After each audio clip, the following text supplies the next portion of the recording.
أعوذ بالله من الشيطان الرجيم بسم الله الرحمن الرحیم۔ السلام علیکم معزز خواتین و حضرات، اس طرح کی پیاری پیاری ویڈیو دیکھنے کے لیے ہمارے چینل کو سبسکرائب کریں اور بیل کے آئیکن کو دبائیں تاکہ آپ کو ہماری ویڈیو سب سے پہلے ملتی رہے۔ حضور صلی اللہ علیہ وسلم پر جب جادو کروایا گیا تو کون کون سی دو صورتیں پڑھی جن سے جادو ختم ہوا؟ سورہ فلق اور سورہ ناس، جو اس وقت نازل ہوئی جبکہ لبدین عاصم یہودی اور اس کی بیٹیوں نے حضرت سید عالم صلی اللہ علیہ وآلہ وسلم پر جب جادو کیا اور حضور کے جسم مبارک اور اعضائے زہرہ پر اس کا اثر ہوا، قلب و عقل و اعتقاد پر کچھ اثر نہ ہوا۔ چند روز کے بعد جبرائیل علیہ السلام آئے اور انہوں نے عرض کیا کہ ایک یہودی نے آپ پر جادو کیا ہے اور جادو کا جو کچھ سامان ہے وہ فلاں کنویں میں ایک پتھر کے نیچے دبا دیا ہے۔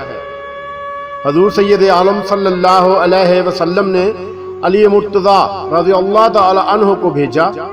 انہوں نے کنویں کا پانی نکالنے کے بعد پتھر اٹھایا، اس کے نیچے سے کھجور کے گابے کی تھیلی برآمد ہوئی۔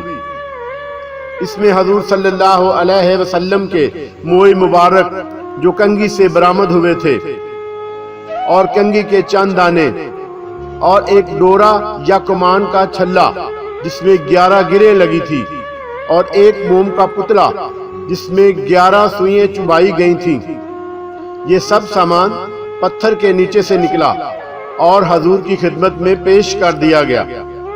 اللہ تعالیٰ نے یہ دونوں صورتیں اسی وقت نازل فرمائیں۔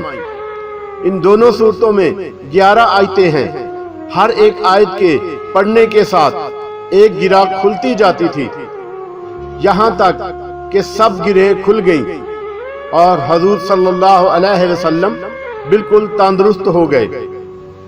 تفسیر خزائن العرفان، تعویذ اور جھاڑ پھونک، تعویذ اور عمل عملیات جس میں کوئی کلمہ کفر یا شرک کا نہ ہو جائز ہے، خاص کر وہ عمل جو آیات قرآنیہ سے کیے جائیں یا احادیث میں وارد ہوئے ہوں۔ اس حوالے سے احادیث مبارکہ ملاحظہ ہو۔ حضرت عائشہ رضی اللہ تعالی عنہ فرماتی ہیں کہ رسول اللہ صلی اللہ علیہ وسلم نے نظر بد سے جھاڑ پھونک کے کروانے کا حکم فرمایا ہے۔ صحیح البخاری۔ ام سلمہ رضی اللہ تعالی عنہ کے گھر مالک مختار حبیب پروردگار صلی اللہ علیہ وسلم نے ایک بچی کو دیکھا جس کا چہرہ زرد تھا، تو ارشاد فرمایا اسے دم و تعویذ کرواؤ، اسے نظر بد لگی ہے۔ صحیح مسلم۔ سورہ فلق میں مخلوقات کے شر سے اللہ عز و جل کی پناہ طلب کی گئی ہے اور اس میں پناہ طلب کی گئی ہے رات کی اندھیری سے، جادو سے، چغلی کرنے والوں اور حاسدین کے شر سے۔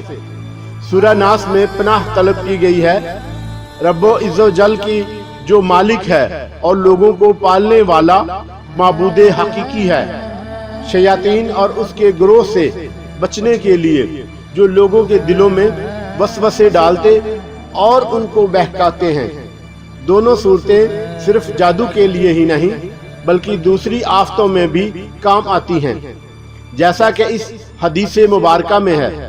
حضرت سیدنا عقبہ ابن عمر رضی اللہ تعالی عنہ فرماتے ہیں کہ میں رسول اللہ صلی اللہ علیہ وآلہ وسلم کے ساتھ حجۃ ابو ابوا کے درمیان سفر کر رہا تھا کہ اچانک ہمیں آندھی اور سخت تاریکی نے گھیر لیا، تو آپ صلی اللہ علیہ وسلم نے سورہ فلق اور سورہ ناس کے ذریعے پناہ مانگی اور فرمانے لگے، اے عقبہ ان دونوں صورتوں کے ساتھ پناہ مانگا کرو کہ کسی نے ان دونوں کے ساتھ پناہ مانگنے والے کی طرح پناہ نہیں مانگی۔ جزاک اللہ خیر۔